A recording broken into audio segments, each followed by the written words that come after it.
നമസ്കാരം എല്ലാ പ്രിയപ്പെട്ട ഉദ്യോഗാർത്ഥി സുഹൃത്തുക്കൾക്കും PSC ഇൻഫ്ലുവൻസറിന്റെ പുതിയൊരു വീഡിയോ ക്ലാസ്സിലേക്ക് സ്വാഗതം. ഇന്നത്തെ ഈ ഒരു വീഡിയോയിൽ നിങ്ങളുമായി ഷെയർ ചെയ്യുന്നത് വളരെ പ്രധാനപ്പെട്ട ഒരു സിലബസ് ടോപ്പിക്കാണ്. കേരള ചരിത്രം ശ്രീധര മേനോൻ എഴുതിയ കേരള ചരിത്രം എന്നറിയപ്പെടുന്ന ടെക്സ്റ്റ് കൂടി റഫറൻസ് ആയിട്ട് എടുത്തതിന് ശേഷമാണ് ഈ ക്ലാസ് കണ്ടന്റ് ഡിസ്കസ് ചെയ്യുന്നത്. ഇപ്പൊ ക്ലാസിന്റെ ആദ്യ അവസാനം SCERT NCERT കണ്ടന്റ് കൂടി നമ്മൾ ഡിസ്കസ് ചെയ്യുന്നുണ്ട്. മുൻകാല വർഷ ചോദ്യങ്ങൾ റഫറൻസ് ആയിട്ട് എടുത്ത് അത് ഡീറ്റെയിൽ ആയിട്ട് ഡിസ്കസ് ചെയ്യുന്നുണ്ട്. ഇപ്പൊ ക്ലാസിന്റെ ആദ്യ അവസാനം കൃത്യമായി കാണുക. എല്ലാ ഉദ്യോഗാർത്ഥികൾക്കും വിജയാശംസകൾ നേരുന്നു. നമ്മൾ നേരെ കണ്ടന്റിലേക്ക് പോവുകയാണ്. ആദ്യം തന്നെ മുൻകാല വർഷങ്ങളിലെ പ്രധാനപ്പെട്ട ഒരു റാങ്ക് മേക്കിംഗ് ചോദ്യം നിങ്ങളോട് ഷെയർ ചെയ്യാണ്. ഈ ചോദ്യത്തിന് ഉത്തരം നിങ്ങൾക്ക് അറിയാമെങ്കിൽ ഒന്ന് കമന്റ് ചെയ്തേക്കണം. ഞാൻ ഓപ്ഷൻ വായിക്കുന്നില്ല, ചോദ്യം മാത്രമേ പറയുന്നുള്ളൂ. ചോദ്യം ഇതാണ്: താഴെ പറയുന്നവയിൽ പ്രാചീന കേരളത്തിലെ ക്ഷേത്രങ്ങളുടെയും ക്ഷേത്ര സങ്കേതങ്ങളുടെയും സംരക്ഷണ സേനയെ അറിയപ്പെടുന്ന പേരെന്താണ്? ഇതാണ് ചോദ്യം. 4 ഓപ്ഷൻ കൊടുത്തേപ്പോണ്ട്. ഇതിൽ ഏത് ഓപ്ഷൻ ആണ് നിങ്ങൾക്ക് തോന്നുന്നത് എങ്കിൽ, അല്ലെങ്കിൽ ഇതിൽ ഉത്തരമായി നിങ്ങൾക്ക് തോന്നുന്നത് ഓപ്ഷൻ A ആണെങ്കിൽ A എന്ന് കമന്റ് ചെയ്യുക, B ആണെങ്കിൽ B എന്ന് കമന്റ് ചെയ്യുക, C ആണെങ്കിൽ C എന്ന് കമന്റ് ചെയ്യുക, D ആണെങ്കിൽ D എന്ന് കമന്റ് ചെയ്യുക. ഇതിൽ ഏതാണ് നിങ്ങൾക്ക് ഉത്തരമായി വന്നിട്ടുള്ള, അല്ലെങ്കിൽ ഉത്തരമായി തോന്നുന്നത്, അതൊന്ന് ഉത്തരം രേഖപ്പെടുത്താൻ വേണ്ടി ശ്രമിക്കുക. ഈ വീഡിയോ ക്ലാസ്സിന് താഴെ കമന്റ് ചെയ്താൽ മതിയാകും. അപ്പൊ നമുക്ക് വേണ്ടത് ഈ പറയുന്ന കണ്ടന്റ് നമ്മൾ ഡിസ്കസ് ചെയ്യുമ്പോൾ കേരള ചരിത്രം ശ്രീധര മേനോൻ എഴുതിയ കേരള ചരിത്രത്തിലെ പ്രധാനപ്പെട്ട കണ്ടന്റുകളാണ് ഈ പറഞ്ഞേക്കുന്ന 4 ഓപ്ഷനും. അപ്പൊ അതിൽ ഉത്തരത്തിലേക്ക് വരുന്നതിന് മുമ്പ് പ്രധാനപ്പെട്ട കണ്ടന്റ് പറയും. നമ്മുടെ സിലബസിൽ വളരെ വ്യക്തമായി കൊടുത്തിട്ടുണ്ട്. പ്രാചീന കേരളം അല്ലെങ്കിൽ കേരള ചരിത്രവുമായി ബന്ധപ്പെട്ട് പ്രാചീന കേരള ചരിത്രമുണ്ട്. അതിൽ മഹാശിലായിക സംസ്കാരത്തെ പറ്റിയൊക്കെയുള്ള ചോദ്യങ്ങൾ മുൻകാല വർഷങ്ങളിൽ ചോദ്യമായി വന്നിട്ടുണ്ട്. അപ്പൊ എന്താ ഈ മഹാശിലായുഗം, അല്ലെങ്കിൽ നമ്മൾ പറയും മെഗാലിത്തിക് ഏജ് എന്ന് പറയുന്നത്? അതായത് BC 500-നും AD 300-നും ഇടയ്ക്കുള്ള കാലഘട്ടത്തെ പൊതുവായി അറിയപ്പെടുന്ന പേരാണ് മഹാശിലായുഗ കാലഘട്ടം, അല്ലെങ്കിൽ മെഗാലിത്തിക് ഏജ് എന്ന് പറയുന്നത്. ഇനി ഏറ്റവും പ്രധാനപ്പെട്ട ഒരു വസ്തുതയുണ്ട്. ഈ മഹാശില സ്മാരകങ്ങൾ എന്ന് പറയും, മെഗാലിത്തിക് മോണമെന്റ് എന്ന് നമ്മൾ പറയും. അതായത് പ്രാചീന കാലത്തെ, പഴയ കാലത്തെ സ്മാരക രൂപങ്ങൾ അറിയപ്പെടുന്ന പേര് മഹാശില സ്മാരകങ്ങൾ അല്ലെങ്കിൽ സ്മാരകങ്ങൾ എന്ന. അപ്പൊ നമുക്കറിയാം, ആദിമ നിവാസികൾ, കേരളത്തിലെ ആദിമ നിവാസികളെ അറിയപ്പെടുന്ന പേര് നെഗ്രിറ്റോയിഡ് എന്നാണ്. കേരളത്തിലെ ആദിമ നിവാസികളെ അറിയപ്പെടുന്ന പേര് നെഗ്രിറ്റോയിഡ് എന്നാണ്. ഈ നെഗ്രിറ്റോയിഡ് എന്നറിയപ്പെടുന്ന ആദിമ നിവാസികളെ പോലെ തന്നെ അതിനുശേഷം വന്ന മനുഷ്യരുണ്ട്, അല്ലെങ്കിൽ അതിന് ശേഷം വന്ന ഓരോരോ പ്രാചീന ആളുകളുണ്ട്. ആ ആളുകളുടെ എല്ലാം, അല്ലെങ്കിൽ അവരുടെയൊക്കെ രേഖകൾ, അവരെ പറ്റിയുള്ള ചരിത്രം വിവരിക്കുന്ന ഓരോരോ രേഖകളുണ്ട്, അല്ലെങ്കിൽ ഓരോരോ സ്മാരകങ്ങളുണ്ട്, ഓരോരോ അവശേഷിപ്പുകളുണ്ട്. ഇതൊക്കെ നമ്മൾ പഠിക്കുന്നത് മഹാശിലായുഗ കാലഘട്ടം എന്നറിയപ്പെടുന്ന മേഖല, അല്ലെങ്കിൽ ആ ഒരു ടോപ്പിക്കിലാണ്. അപ്പൊ നിങ്ങൾ മനസ്സിലാക്കണം, BC 500-നും AD 300-നും ഇടയ്ക്കുള്ള കാലഘട്ടത്തെ അറിയപ്പെടുന്ന പേര് മഹാശിലായിക കാലഘട്ടം, അല്ലെങ്കിൽ മെഗാലിത്തിക് ഏജ് എന്നാണ്. പ്രാചീന കാലത്തെ സ്മാരക രൂപങ്ങൾ അറിയപ്പെടുന്ന പേര് മഹാശിലാ സ്മാരകങ്ങൾ എന്നാണ്. ഇനി മറ്റൊരു പ്രധാനപ്പെട്ട ചോദ്യമുണ്ട്. ഈ പറയുന്ന മഹാശിലാ സ്മാരകങ്ങൾ നിർമ്മിക്കപ്പെട്ട കാലഘട്ടത്തെ അറിയപ്പെടുന്ന പേര് അത് മഹാശിലായുഗ കാലഘട്ടം. അവിടെ ഒരു വാക്ക് ഞാൻ പറയുന്നു, ശിലായുഗം എന്നറിയപ്പെടുന്ന ഒരു വാക്കുണ്ട്. എന്താ ശിലായുഗം? ആദിമ നിവാസികളായിട്ടുള്ള ആളുകൾ, മനുഷ്യര് ആദ്യകാലത്ത് ശിലകൾ, കല്ലുകൊണ്ടുള്ള ഉപകരണങ്ങളാണ് ഈ പറയുന്ന മൃഗങ്ങളെ വേട്ടയാടാനും മറ്റ് കാര്യങ്ങൾക്ക് വേണ്ടി ഉപയോഗിച്ചിരുന്നത്. ആ കാലഘട്ടമാണല്ലോ ശിലായുഗം. ആ ശിലായുഗത്തിൽ നിന്ന് മാറി ഓരോരോ യുഗങ്ങൾ, നമ്മൾ പറയുന്ന ലോഹയുഗം, വെങ്കലയുഗം തുടങ്ങിയിട്ടുള്ള യുഗങ്ങളെ പറ്റി നമ്മൾ പഠിക്കാറുണ്ട്. അപ്പൊ മഹാശിലാ സ്മാരകങ്ങൾ നിർമ്മിക്കപ്പെട്ട കാലഘട്ടത്തെ അറിയപ്പെടുന്ന പേര് മഹാശിലായുഗ കാലഘട്ടം എന്നാണ്. ഇനിയും ഏറ്റവും പ്രധാനപ്പെട്ട ചോദ്യമുണ്ട്. പ്രാചീന കാലത്ത് ദക്ഷിണേന്ത്യയെന്നും ഉത്തരേന്ത്യയെന്നും നമ്മൾ 2 തരംതിരിവുണ്ടല്ലോ, വടക്കേ ഇന്ത്യയെന്നും തെക്കേ ഇന്ത്യയെന്നും. ഇപ്പൊ പ്രാചീന ദക്ഷിണേന്ത്യയിലെ ഇരുമ്പ് യുഗം, അല്ലെങ്കിൽ അയൺ ഏജ് എന്നറിയപ്പെടുന്നത് അത് മഹാശില സംസ്കാര കാലഘട്ടമാണ്. അതുകൂടി ഒന്ന് നോട്ട് ചെയ്തേക്കണം. ഇത്രയും കാര്യങ്ങൾ വളരെ വ്യക്തമായി SCERT NCERT കണ്ടന്റിൽ വളരെ വ്യക്തമായി എന്താണ് മഹാശിലായുഗം എന്ന് പറയുന്നുണ്ട്. BC 500-നും AD 300-നും ഇടയ്ക്കുള്ള കാലഘട്ടത്തെ അറിയപ്പെടുന്ന പേര് മഹാശിലായുഗ കാലഘട്ടം എന്നാണ്. ഇനി നമുക്ക് വേണ്ടത്, ഏറ്റവും കൂടുതൽ തവണ നമ്മുടെ മത്സര പരീക്ഷയ്ക്ക് ചോദ്യമായി വന്ന പ്രധാനപ്പെട്ട ഒരു കണ്ടന്റ് ആണ് എടയ്ക്കൽ ഗുഹ. ഈ എടയ്ക്കൽ ഗുഹ എന്ന് പറയുന്നത് ഏത് ശിലായുഗത്തിന് ഉദാഹരണമാണെന്ന് ചോദിച്ചാൽ അത് നവീന ശിലായുഗത്തിന് ഉദാഹരണമാണ്. എടയ്ക്കൽ ഗുഹ നവീന ശിലായുഗത്തിന് ഉദാഹരണമാണ്. ഈ എടയ്ക്കൽ ഗുഹ സ്ഥിതി ചെയ്യുന്നത് ഏത് ജില്ലയിലാണെന്ന് ചോദിച്ചാൽ അത് വയനാട് ജില്ലയിലാണ്. പ്രാചീന കാലത്ത് വയൽനാട് എന്നറിയപ്പെട്ട കേരളത്തിലെ ജില്ലയാണല്ലോ വയനാട്, വളരെ പ്രധാനപ്പെട്ടതാണ്. അപ്പൊ എടക്കൽ ഗുഹ സ്ഥിതി ചെയ്യുന്നത് വയനാട് ജില്ലയിലാണ്. വയനാട് ജില്ലയിലെ അമ്പുകുത്തി മലയിലാണ് എടക്കൽ ഗുഹ സ്ഥിതി ചെയ്യുന്നത്. ഈ എടക്കൽ ഗുഹ കണ്ടെത്തിയ ഇംഗ്ലീഷുകാരന്റെ പേര് ഫ്രെഡ് ഫോസെറ്റ് എന്നാണ്. അതുകൂടി ഒന്ന് നോട്ട് ചെയ്തേക്കണം. അപ്പൊ എടക്കൽ ഗുഹ നവീന ശിലായുഗത്തിന് ഉദാഹരണമാണ്. എടക്കൽ ഗുഹ സ്ഥിതി ചെയ്യുന്ന ജില്ല ഏതാണ്? അത് വയനാടാണ്. എടക്കൽ ഗുഹ സ്ഥിതി ചെയ്യുന്നത് ഏത് മലനിരയില? അമ്പകുത്തി മലയിലാണ് എടക്കൽ ഗുഹ കണ്ടെത്തിയ ഇംഗ്ലീഷുകാരന്റെ പേര് ഫ്രെഡ് ഫോസെറ്റ് എന്ന. ഈ എടക്കൽ ഗുഹയില് ശിലാലിഖിതങ്ങൾ എഴുതാൻ ഉപയോഗിച്ച ലിപി ഏതെന്ന് ചോദിച്ചാൽ അത് ദ്രാവിഡ ബ്രാഹ്മിയാണ്. ദ്രാവിഡ ബ്രാഹ്മി ലിപിയാണ് എടക്കൽ ഗുഹയിലെ ശിലാലിഖിതങ്ങൾ എഴുതാൻ ഉപയോഗിച്ച ലിപി. അത് ഇമ്പോർട്ടന്റ് ആണ്. അപ്പൊ എടക്കൽ ഗുഹ ഏത് ശിലായുഗത്തിൽ വരുന്നതാ? നവീന ശിലായുഗത്തിൽ വരുന്നതാണെന്ന് മാത്രം ഒന്ന് നോട്ട് ചെയ്തേക്കണം. ഇനി എല്ലായ്പ്പോഴും നമ്മളെ കുഴപ്പിക്കുന്ന ഒരു ചോദ്യമാണ്, മുനിയറകൾക്ക് പ്രസിദ്ധമായ കേരളത്തിലെ സ്ഥലം ഏതാണ്? അത് മറയൂറാണ്. വളരെ പ്രധാനപ്പെട്ടതാണ്. ഈ മറയൂറിന് ഏറ്റവും പ്രധാനപ്പെട്ട വസ്തുതയിലേക്ക് വരുമ്പം മുനിയറകൾക്ക് പ്രസിദ്ധമായ കേരളത്തിലെ സ്ഥലം അത് ഇടുക്കി ജില്ലയിലെ മറയൂറാണെന്ന് ഓർത്തു വെക്കണം. ചന്ദന മരങ്ങൾക്ക് പ്രസിദ്ധമായ അല്ലെങ്കിൽ ചന്ദന മരങ്ങൾക്ക് പ്രസിദ്ധമായ കേരളത്തിലെ പ്രദേശം എന്ന് ചോദിച്ചാൽ അത് ഇടുക്കി ജില്ലയിലെ മറയൂറാണ്. മറയൂർ ശർക്കര വളരെ പ്രധാനപ്പെട്ടതാണ്. കേരളത്തിലെ പ്രധാനപ്പെട്ട ഒരു ഭക്ഷ്യ ഉൽപ്പന്നമാണല്ലോ ശർക്കര എന്നറിയപ്പെടുന്നത്. അപ്പൊ ഈ നമ്മൾ പറയുന്ന ഓരോരോ സൂചിക പട്ടികയിൽ ഇടം നേടിയ ഭക്ഷ്യ ഉൽപ്പന്നങ്ങളെ പറ്റി പറയും. അപ്പൊ മറയൂർ ശർക്കരയ്ക്ക് പ്രത്യേകതയുണ്ട്. മറയൂർ ശർക്കര ഒന്ന് നോട്ട് ചെയ്തേക്കണം. മുനിയറകൾക്ക് പ്രസിദ്ധമായ സ്ഥലം, അതായത് ഈ പറയുന്ന മഹാശിലായിക സ്മാരകങ്ങളിൽ പെടുന്ന വളരെ പ്രധാനപ്പെട്ട പ്രസിദ്ധമായ ഒരു സ്ഥലമാണ് ഈ പറയുന്ന മുനിയറ. ആ മുനിയറകൾക്ക് പ്രസിദ്ധമായ കേരളത്തിലെ സ്ഥലം അത് മറയൂർ, ഇടുക്കി ജില്ലയാണ്. അതൊന്ന് നോട്ട് ചെയ്തേക്കണം. ഇനി തൃശൂർ ജില്ലയിലെ ചേരമങ്ങാട് എന്നറിയപ്പെടുന്ന സ്ഥലത്തെ പറ്റി മുൻകാല വർഷങ്ങളിൽ ചോദിച്ചിട്ടുണ്ട്. ചോദ്യം ഇതാ, കുടക്കല്ല് പറമ്പ് എന്ന പ്രാദേശികമായി അറിയപ്പെടുന്ന പ്രദേശത്തിന്റെ പേര് അത് ചേരമങ്ങാട് എന്നാണ്. കുടക്കല്ല് പറമ്പ്. അപ്പൊ നിങ്ങളുടെ മനസ്സിലേക്ക് എന്താണ് കുടക്കല്ല്, എന്താണ് വീരക്കല്ല്, എന്താണ് തൊപ്പിക്കല്ല്, എന്താണ് നന്നങ്ങാടികൾ തുടങ്ങിയിട്ടുള്ള കണ്ടന്റുകൾ എല്ലാം വരും. ഇത് 5ാം ക്ലാസ് മുതൽ 10ാം ക്ലാസ് വരെയുള്ള SCRT സ്കൂൾ ടെക്സ്റ്റ്. അപ്പൊ കുടക്കല്ല് പറമ്പ് എന്ന പ്രാദേശികമായി അറിയപ്പെടുന്ന പ്രദേശം ഏതെന്ന് ചോദിച്ചാൽ അത് ചേരമങ്ങാടാണ്. അതുകൂടി ഒന്ന് നോട്ട് ചെയ്തേക്കണേ. ഇനി മത്സര പരീക്ഷയ്ക്ക് ആവർത്തിക്കുന്ന ചോദ്യമാണ്, കേരളത്തിലെ പ്രധാനപ്പെട്ട മഹാശിലായിക അവശിഷ്ട കേന്ദ്രങ്ങളും അതേത് ജില്ലയിലാണ് സ്ഥിതി ചെയ്യുന്നത്? ഒന്ന് നമ്മളെ കാണാപ്പാടമായി ഇപ്പൊ തന്നെ പഠിച്ചു. മറയൂർ സ്ഥിതി ചെയ്യുന്നത് അത് ഇടുക്കി ജില്ലയിലാണ്. ഏറ്റവും പ്രധാനപ്പെട്ടതാണ്. കേരളത്തിലെ ഏറ്റവും വലിയ ജില്ലയാണല്ലോ ഇടുക്കി. നേരത്തെ കേരളത്തിലെ ഏറ്റവും വലിയ ജില്ല പാലക്കാട് ജില്ലയായിരുന്നു. ഇപ്പൊ കേരളത്തിലെ ഏറ്റവും വലിയ ജില്ല ഇടുക്കി ജില്ലയാണ്. കേരളത്തിലെ ഏറ്റവും വലിയ ജില്ലയിൽ 2ാം സ്ഥാനം ഏതെന്ന് ചോദിച്ചാൽ അത് പാലക്കാടാണ്. അതൊക്കെ നിങ്ങൾക്ക് അറിയാവുന്നതാ. ഇപ്പൊ മറയൂർ സ്ഥിതി ചെയ്യുന്നത് ഇടുക്കി ജില്ലയിലാണ്. ദെൻ മഹാശിലായിക അവശിഷ്ട കേന്ദ്രങ്ങളിൽ ഒന്നായ പോർക്കളം സ്ഥിതി ചെയ്യുന്നത് അത് തൃശ്ശൂരാണ്. കേരളത്തിന്റെ സാംസ്കാരിക തലസ്ഥാനം എന്നറിയപ്പെടുന്ന, പ്രാചീന കാലത്ത് തേൻ കൈലാസം എന്നറിയപ്പെട്ട, തേൻ കൈലാസം എന്നാണ് ഞാൻ പഠിപ്പിക്കുന്നത്. തേൻ വഞ്ചിയുണ്ട്, അത് കൊല്ലമാണ്. ഇത് തേൻ കൈലാസം. തേൻ കൈലാസം എന്നറിയപ്പെട്ട പ്രദേശമായ തൃശ്ശൂരിലാണ് പോർക്കളം എന്നറിയപ്പെടുന്ന മഹാശിലായിക അവശിഷ്ട കേന്ദ്രങ്ങൾ സ്ഥിതി ചെയ്യുന്നത്. കുപ്പകൊല്ലി എവിടെയാണ് ചോദിക്കും. മഹാശിലായിക അവശിഷ്ട കേന്ദ്രങ്ങളിൽ പ്രധാനപ്പെട്ട സ്ഥലമാണ് കുപ്പകൊല്ലി. അത് സ്ഥിതി ചെയ്യുന്നത് വയനാട്. അടുത്തത് മങ്ങാട് എന്നറിയപ്പെടുന്ന മഹാശിലായിക അവശിഷ്ട കേന്ദ്രമുണ്ട്. അത് സ്ഥിതി ചെയ്യുന്നത് കൊല്ലം ജില്ലയിലാണ്. മങ്ങാട് സ്ഥിതി ചെയ്യുന്നത് കൊല്ലം ജില്ലയിലാണ്. ആനക്കര എന്നറിയപ്പെടുന്ന മഹാശിലായിക അവശിഷ്ട കേന്ദ്രമുണ്ട്. അത് സ്ഥിതി ചെയ്യുന്നത് പാലക്കാട് ജില്ലയിലാണ്.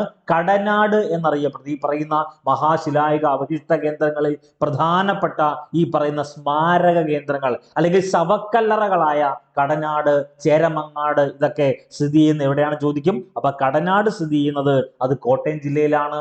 ചേരമങ്ങാട് സ്ഥിതി ചെയ്യുന്നത് തൃശ്ശൂർ. ഈ ചേരമങ്ങാടിന്റെ ആദ്യകാല പേരാണ് കുടക്കല്ല് പറമ്പ്. അതുകൂടി ഒന്ന് നോട്ട് ചെയ്തേക്കണേ. ഈ പറയുന്ന മഹാശിലായിക അവശിഷ്ട കേന്ദ്രങ്ങൾ മുൻകാല വർഷങ്ങളിൽ ധാരാളം മത്സര പരീക്ഷയിൽ ചോദിച്ചിട്ടുണ്ട്. നമ്മൾ എഴുതാൻ പോകുന്ന മത്സര പരീക്ഷയിലും ഈ പറയുന്ന ചോദ്യങ്ങൾ വന്നാൽ നിങ്ങൾ മാത്രം എഴുതാതിരിക്കരുത്. നമ്മൾ ഇത്രയേറെ പഠിച്ചു, നമ്മൾ ഇത്രയേറെ ആത്മാർത്ഥതയോടുകൂടി ഓരോ ദിവസവും റിവൈസ് ചെയ്തു, ഓരോ ദിവസവും ക്ലാസ് കണ്ടു, ഓരോ ദിവസവും നോട്ട്സ് എഴുതി, പല പല ടോപ്പിക്ക് നമ്മൾ റിവൈസ് ചെയ്ത് പോവാം. അപ്പൊ ഇനി വരാൻ പോകുന്ന മത്സര പരീക്ഷ നമ്മൾക്കുള്ളതാ എന്ന രീതിയിൽ വേണം പഠിക്കാൻ. ഇനിയുള്ള മത്സര പരീക്ഷ നമ്മൾക്ക് സ്വന്തമാണ്. നമ്മളെ പ്രതീക്ഷിക്കുന്ന കുറച്ച് ആളുകളുണ്ട്. നമ്മുടെ അച്ഛൻ, നമ്മുടെ അമ്മ, നമ്മുടെ സഹോദരങ്ങള്, നമ്മുടെ മിത്രങ്ങള്, അവരുടെ എല്ലാ സന്തോഷകരമായ ഒരു വാർത്ത എന്ന് പറഞ്ഞാൽ ഇന്ന ആൾക്ക് അല്ലെങ്കിൽ ഇന്ന ആള്, ഞാൻ അല്ലെങ്കിൽ നിങ്ങൾ എന്ത് കിട്ടി, മത്സര പരീക്ഷ നേടി എന്ന ഒരു സന്തോഷ വർത്തമാനം അവർക്ക് കിട്ടണമെങ്കിൽ ആത്മാർത്ഥമായിട്ട് പഠിക്കണം. ഇപ്പൊ മഹാശിലായിക അവശിഷ്ട കേന്ദ്രങ്ങളും അത് സ്ഥിതി ചെയ്യുന്ന സ്ഥലങ്ങളും ഒന്ന് നോട്ട് ചെയ്തേക്കണേ. അപ്പൊ ഇന്ന് 5am ബാച്ചിൽ പഠിക്കേണ്ടത് തന്നിട്ടുള്ള വീഡിയോ ക്ലാസ് കാണണം, തന്നിട്ടുള്ള മൈക്രോ നോട്ട്സ് കാണണം, തന്നിട്ടുള്ള സിലബസ് ഫാക്റ്റുകൾ എന്തൊക്കെയുണ്ടോ അതെല്ലാം കൃത്യമായി റിവൈസ് ചെയ്യണം. മാജിക് മന്ത്ര നോട്ട് കമ്പൽസറി ആയിട്ടും വായിക്കണം. നമ്മുടെ ടീച്ചേഴ്സും മെന്റേഴ്സും എല്ലാം എഫേർട്ട് ഇടുന്ന വളരെ ഇമ്പോർട്ടന്റ് ആയിട്ടുള്ള ട്രെൻഡിങ് ആയ റിസൾട്ട് ഓറിയന്റഡ് ആയിട്ടുള്ള മെറ്റീരിയലാണ് മാജിക് മന്ത്ര. ഒരു മത്സര പരീക്ഷയുമായി ബന്ധപ്പെട്ട് ഇതുവരെ മത്സര പരീക്ഷയ്ക്ക് ചോദിച്ചിട്ടുള്ളതും ചോദിക്കാൻ സാധ്യതയുള്ളതുമായിട്ടുള്ള SCRT, NCRT content, syllabus topic എല്ലാം ഉൾപ്പെടുത്തി നിങ്ങൾക്ക് തരുന്ന ക്രിസ്പി നോട്ടാണ് മാജിക് മന്ത്ര. അത് കമ്പൽസറി ആയിട്ട് വായിക്കണം. ഇത്രയും കണ്ടന്റ് പഠിച്ച് റിവൈസ് ചെയ്ത് രാത്രി 9 മണിക്ക് 9:30 ഇടയ്ക്കുള്ള കോമൺ എക്സാം അറ്റൻഡ് ചെയ്യണം. ഓക്കെ, ചില പ്രിയപ്പെട്ട ഉദ്യോഗാർത്ഥികൾ പറയുന്നുണ്ട് ഈ 9 മണിക്ക് 9:30 എക്സാം ആ സമയത്ത് തന്നെ അറ്റൻഡ് ചെയ്യണോ? വേണ്ട. 10 മണിക്ക് അറ്റൻഡ് ചെയ്തു, 11 മണിക്ക് അറ്റൻഡ് ചെയ്തു, രാത്രി 12 മണിക്ക് അറ്റൻഡ് ചെയ്തു. പക്ഷെ അന്നത്തെ ദിവസം തീർക്കാൻ വേണ്ടി ശ്രമിക്കുക.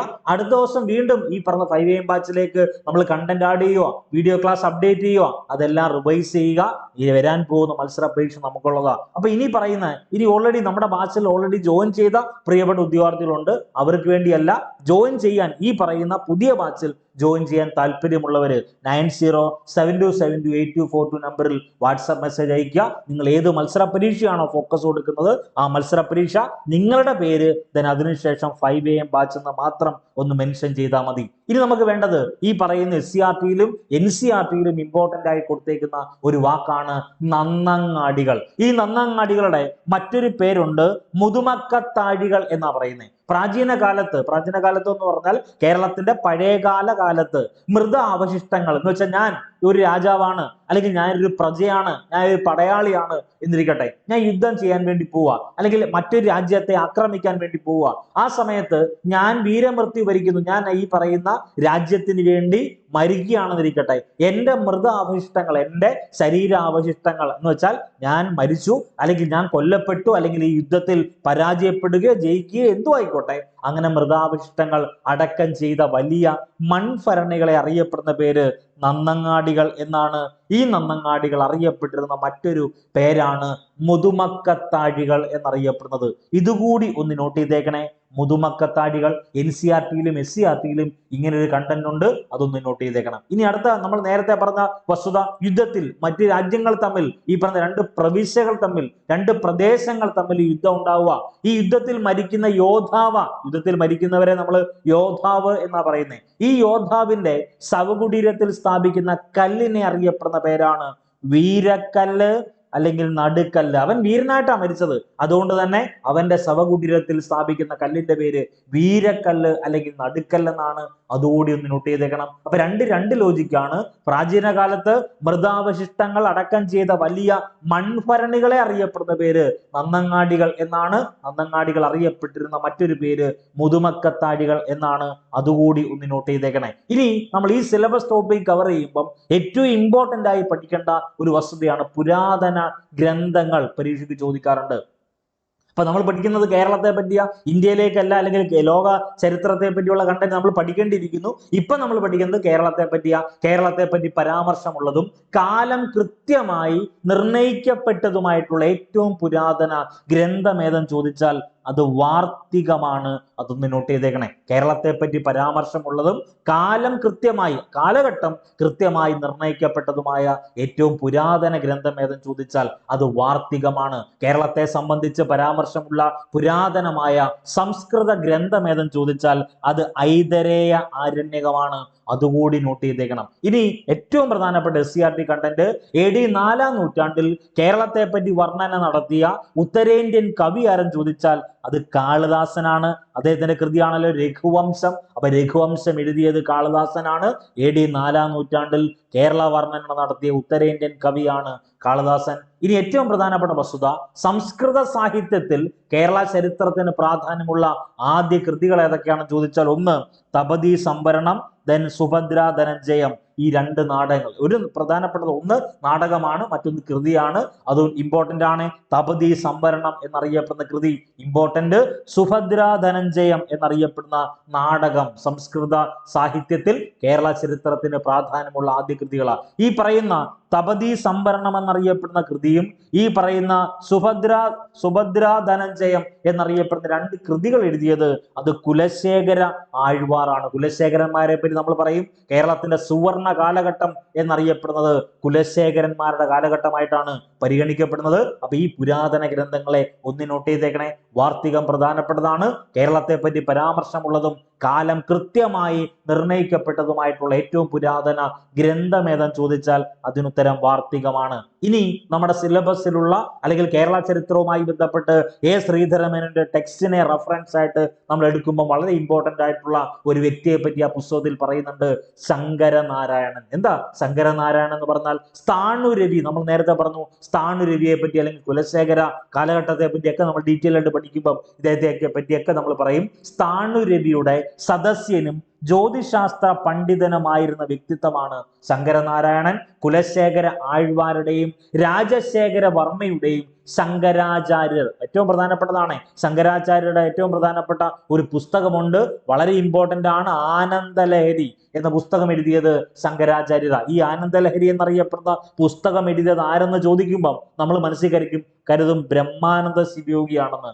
ആനന്ദലഹരി, ശിവാനന്ദലഹരി ഈ രണ്ട് പുസ്തകങ്ങളും എഴുതിയത് ശങ്കരാചാര്യർ. ആ കുലശേഖര ആഴ്വാരുടെയും രാജശേഖര വർമ്മയുടെയും ശങ്കരാചാര്യരുടെയും സമകാലനായിരുന്ന വ്യക്തിത്വമാണ് ശങ്കരനാരായണൻ. അദ്ദേഹമാണ് AD 869 ഒരു പുസ്തകം അല്ലെങ്കിൽ ഗ്രന്ഥം എഴുതി. ആ ഗ്രന്ഥത്തിന്റെ പേര് ശങ്കരനാരായണീയം എന്നാണ്. സ്ഥാണുരവിയുടെ 25-ാം ഭരണവർഷത്തിൽ ഈ പറയുന്ന ശങ്കരനാരായണീയം എഴുതി. ആരെഴുതി?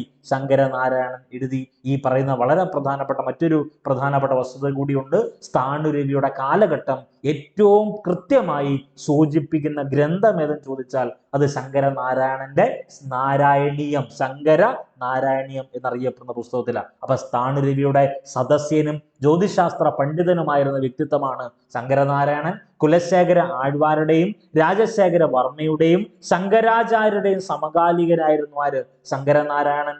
AD 869 അദ്ദേഹം എഴുതിയ ഗ്രന്ഥത്തിന്റെ പേര് ശങ്കരനാരായണീയം. സ്ഥാണുരവിയുടെ 25-ാം ഭരണ വർഷത്തിലാണ് ഈ പറയുന്ന ശങ്കരനാരായണീയം എഴുതിയത്. സ്ഥാണുരവിയുടെ കാലഘട്ടം ഈ ഗ്രന്ഥത്തിൽ വളരെ വ്യക്തമായി സൂചിപ്പിക്കുന്നു അല്ലെങ്കിൽ കൃത്യമായി സൂചിപ്പിക്കുന്നു എന്ന വസ്തുത കൂടി നിങ്ങൾ പഠിക്കണം. അടുത്തത്, എല്ലാ മത്സര പരീക്ഷയിലും നമ്മൾ എഴുതാൻ പോകുന്ന ഏത് പരീക്ഷ ആയിക്കോട്ടെ അതിലെല്ലാം ട്രെൻഡിങ് ആയ ഒരു കണ്ടന്റ് ആണ് മൂഷക വംശകാവ്യം. NCERT സ്കൂൾ ടെക്സ്റ്റ് ഒക്കെ പഠിക്കുന്ന സമയത്ത് കേരള ചരിത്രവുമായി ബന്ധപ്പെട്ട വളരെ പ്രധാനപ്പെട്ട ചാപ്റ്റർ വായിക്കുമ്പം ഈ ഒരു ബോക്സിൽ ഈ ഒരു കണ്ടന്റ് നിങ്ങൾ പഠിക്കും. മൂഷക വംശകാവ്യം അല്ലെങ്കിൽ മൂഷക വംശ മഹാകാവ്യം. ചരിത്രപരമായിട്ട് പ്രാധാന്യം അർഹിക്കുന്ന ആദ്യത്തെ കേരളീയ കൃതി എന്നറിയപ്പെടുന്നത് മൂഷക വംശത്തെയാണ്. 11-ാം നൂറ്റാണ്ടിലാണ് ഈ മൂഷകവംശം എഴുതിയത്. മൂഷകവംശ രാജവംശത്തിലെ പ്രധാനപ്പെട്ട 119ഓളം രാജാക്കന്മാരുണ്ട്. അതിൽ രാമഘടൻ ആദ്യത്തെ മൂഷക രാജവംശത്തിലെ ആദ്യ രാജാവ് അല്ലെങ്കിൽ ആദ്യ രാജാവാണ് രാമഘടൻ. അവസാന രാജാവാണ് ശ്രീകണ്ഠൻ. അങ്ങനെ 119ഓളം രാജാക്കന്മാരുടെ ഭരണകാലം വളരെ വ്യക്തമായി പ്രതിപാദിക്കുന്ന ചരിത്ര കൃതിയുടെ പേരാണ് മൂഷക വംശ മഹാകാവ്യം. 15 അധ്യായങ്ങൾ ഇതിനകത്തുണ്ട്. സംസ്കൃതത്തിലാണ് രചിക്കപ്പെട്ടത്. സംസ്കൃതത്തിൽ രചിക്കപ്പെട്ട അർദ്ധചരിത്ര ദിനവൃത്താന്തം എന്നറിയപ്പെടുന്നത് മൂഷകവംശ മഹാകാവ്യം എന്ന കൃതിയെയാണ്. ഇനി അവിടെ നമ്മളെ കുഴപ്പിക്കുന്ന ഒരു ചോദ്യമുണ്ട്. ഈ പറയുന്ന മൂഷകവംശ മഹാകാവ്യം കണ്ണൂർ ജില്ലയിലെ ഏഴിമല എന്നറിയപ്പെടുന്ന രാജവംശത്തെ പറ്റി പ്രതിപാദിക്കുന്നത്. മൂഷകം, എലിരാജ്യം. ഇപ്പൊ പ്രാചീന കാലത്ത് എലിരാജ്യം എന്നറിയപ്പെട്ടത് ഈ പറഞ്ഞ മൂഷകവംശത്തെയാണല്ലോ. ഈ മൂഷകവംശ കാവ്യം എഴുതിയത് അതുലൻ എന്നറിയപ്പെടുന്ന കവിയാണ്. അദ്ദേഹം ശ്രീകണ്ഠൻ, അതായത് മൂഷക രാജവംശത്തിലെ അവസാന രാജാവായ ശ്രീകണ്ഠന്റെ കൊട്ടാരം കവിയായിരുന്നു ആര്? അതുലൻ എന്നറിയപ്പെടുന്നത്. അതുകൂടി ഒന്ന് നോട്ട് ചെയ്തേക്കണേ. അപ്പൊ മൂഷകവംശ കാവ്യത്തെ പറ്റി ഡീറ്റെയിൽ ആയി തന്നെ പഠിക്കണം. ചരിത്രപരമായിട്ട് പ്രാധാന്യം അർഹിക്കുന്ന ആദ്യ കേരളീയ കൃതി അത് മൂഷകവംശമാണ്. 11ാം നൂറ്റാണ്ടിലാണ് എഴുതിയത്. മൂഷക രാജവംശത്തിലെ രാമഘടൻ മുതൽ ശ്രീകണ്ഠൻ വരെ ഏകദേശം 119ഓളം രാജാക്കന്മാരുടെ ഭരണകാലത്തെ പറ്റിയാണ് മൂഷകവംശ മഹാകാവ്യത്തിൽ പ്രതിപാദിക്കുന്നത്. 15 അധ്യായങ്ങളുണ്ട്. സംസ്കൃതത്തിൽ രചിക്കപ്പെട്ട അർദ്ധ ചരിത്ര ദിനവൃത്താന്തമാണ് മൂഷക വംശകാവ്യം. മൂഷകവംശകാവ്യം എഴുതിയതാരാണ്? അത് അതുലനാണ്. ഈ അതുലൻ എന്നറിയപ്പെടുന്ന കവി ശ്രീകണ്ഠൻ എന്ന രാജാവിന്റെ കൊട്ടാരം കവി ആയിരുന്നു എന്ന വസ്തുത കൂടി നിങ്ങൾ പഠിക്കണം. അപ്പൊ ഇത്രയും കണ്ടന്റ് നമ്മൾ ഡിസ്കസ് ചെയ്തു. ഇതിന്റെ നോട്ട്സ് ടെലഗ്രാം ഗ്രൂപ്പിൽ അപ്ഡേറ്റ് ചെയ്തിട്ടുണ്ട്. ടെലഗ്രാം ഗ്രൂപ്പിൽ ജോയിൻ ചെയ്യുക. ഇന്ന് എന്തൊക്കെ മെറ്റീരിയൽസ് തന്നിട്ടുണ്ടോ അത് കൃത്യമായി പഠിച്ച് റിവൈസ് ചെയ്യുക. രാത്രി 9 മണിക്കും 9:30ക്കും ഇടയ്ക്ക് എക്സാം ഉണ്ട്. അത് സ്കിപ്പ് ചെയ്യരുത്, മറക്കരുത്. ഓക്കെ, അപ്പം നമ്മൾ ആദ്യം പറഞ്ഞ ക്വസ്റ്റ്യനിലേക്ക് വരുക. താഴെ പറയുന്നവയിൽ പ്രാചീന കേരളത്തിലെ ക്ഷേത്രങ്ങളുടെയും ക്ഷേത്ര സങ്കേതങ്ങളുടെയും സംരക്ഷണ സേനയെ അറിയപ്പെടുന്ന പേരെന്താണ്? 4 ഓപ്ഷൻ കൊടുത്തിട്ടുണ്ടായിരുന്നു. ചില പ്രിയപ്പെട്ട ഉദ്യോഗാർത്ഥികളുണ്ട്, അവർ എഴുതി കാണും അല്ലെങ്കിൽ ഉത്തരം കമന്റ് ചെയ്ത് കാണും. ചിലർക്ക് അറിയാൻ പറ്റാത്തവർ കാണും. ചിലർ അറിഞ്ഞിട്ടും തെറ്റുമോ എന്ന ഭയത്തോടു കൂടി കമന്റ് ചെയ്യാതിരുന്നവരും കാണും. എല്ലാവരെയും പരിഗണിക്കുവാണ്. ഓരോ ഓപ്ഷനിലേക്ക് പോകുന്നില്ല. ആദ്യം ആൻസറിലേക്ക് ഞാനങ്ങ് പോവാം. ആൻസർ ചങ്ങാതവ. പ്രാചീന കേരളത്തിൽ, അതായത് പഴയകാല കേരളത്തിൽ ക്ഷേത്രങ്ങൾ, ആരാധനാലയ കേന്ദ്രങ്ങളെയും ആരാധനാലയ കേന്ദ്രങ്ങളുമായി ബന്ധപ്പെട്ട ചുറ്റുപാടുകളെയും സംരക്ഷിച്ചിരുന്ന സേനയെ അറിയപ്പെടുന്ന പേരാണ് ചങ്ങാതം. ഈ ചങ്ങാതം എന്നറിയപ്പെടുന്ന സേനയ്ക്ക് ഒരു കാവൽ പണം കൊടുക്കും. അതായത് ഇവർ ഈ സംരക്ഷണ സേനയായി നിൽക്കുന്നത് കൊണ്ട് തന്നെ അവർക്ക് കൊടുക്കുന്ന പ്രതിഫലത്തിന്റെ പേരാണ് കാവൽ പണം. അതുകൂടി ഒന്ന് നോട്ട് ചെയ്തേക്കണം. SCERT NCERTയിലെ കണ്ടന്റ് ആണ്. പഴയ SCERT കണ്ടന്റാണ് ഡീറ്റെയിൽ ആയിട്ട് പറഞ്ഞു തരുന്നത്. അപ്പൊ പ്രാചീന കേരളത്തിലെ ക്ഷേത്രങ്ങളുടെയും ക്ഷേത്ര സങ്കേതങ്ങളുടെയും സംരക്ഷണ സേന അറിയപ്പെടുന്ന പേര് ചങ്ങാതം. ചങ്ങാതം എന്നറിയപ്പെടുന്ന സംരക്ഷണ സേനയ്ക്ക് നൽകിയ പ്രതിഫലത്തിന്റെ പേരാണ് കാവൽ പണം. ഇനി ഓരോ ഓപ്ഷൻ നമ്മൾ പരിശോധിക്കുക. ഒന്നാമത്തെ ഓപ്ഷനാണ് കോർവി, 2 വിഷ്ടി, 3 ഊഴിയംവേല, വളരെ ഇമ്പോർട്ടന്റ് ആണ് ഊഴിയംവേല, 4 വല്ലിപ്പണി. ഈ 4 വാക്കുകൾ ഒന്ന് പഠിച്ചു വെച്ചേക്കണേ. വേറെ ഒന്നുമില്ല, പ്രതിഫലമില്ലാതെ നിർബന്ധമായി ചെയ്യിപ്പിക്കുന്ന ജോലി സമ്പ്രദായത്തിന് യൂറോപ്പിൽ അറിയപ്പെടുന്ന പേര് കോർവി എന്ന. ചില ആളുകളെങ്കിലും മനസ്സിൽ കരുതും, ഇയാൾ എന്തോ ഈ പറയുന്നേ, സിലബസിൽ ഇതൊന്നും ഇല്ലല്ലോ. SCERTയിലെ പഴയ കണ്ടന്റാ പറഞ്ഞു തരുന്നേ. പ്രതിഫലമില്ലാതെ നിർബന്ധമായി ചെയ്യിപ്പിക്കുന്ന ജോലി സമ്പ്രദായത്തിന് യൂറോപ്പിൽ അറിയപ്പെടുന്ന പേര് കോർവി എന്ന.